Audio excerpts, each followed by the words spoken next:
you do any door panel work, you're going to wind up taking off this plastic moisture shield. When you take it off, you'll notice usually they have an adhesive on it. You take it off, never goes on as good as it came off, especially in an older vehicle.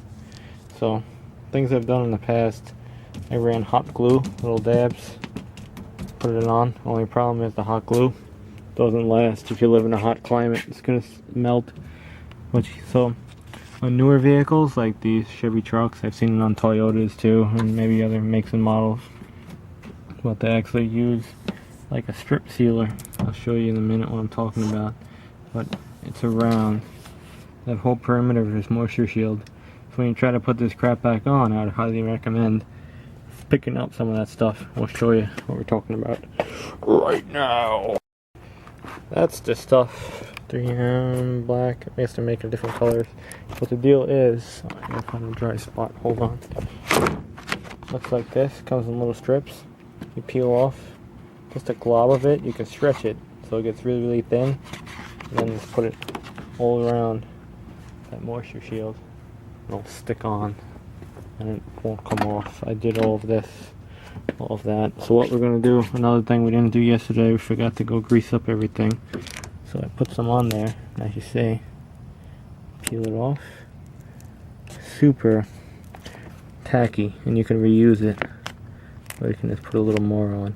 But this works so much better than trying to tape this moisture shield on, trying to glue it, because like I said, I tried all that shit in the past. Look at that. This sticks on. That's what you want. So you really, instead of doing the whole globs like this, like I did, you could do it better, which I might do. Maybe it'll quiet it down the interior. But some people too, they're idiots. They just throw these moisture shields away, and then they wonder why they get water in their car. It's moldy or whatever the hell. We actually had a brand new Aurora years ago, and the back doors used to leak every time it rained because it actually didn't have moisture shield. They didn't put them on. I guess the factory ran out or something. Typical GM quality. But that's all we have for that. So when you put one of these plastic shields back on, try that strip caulk stuff instead of trying to stick it on with tape or leaving it flapping. Works great, you know. I didn't even think of it until the other day, and it worked out great for me. So maybe it'll work out good for you. But let me go glue up my lock rods, and that's the lock rod. They leave a little post, so the Slim Jimmers can go get into your truck real easy, and hopefully it works.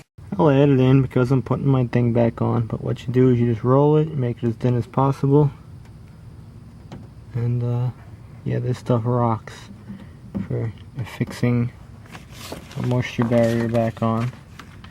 I love how it just sticks right on perfect.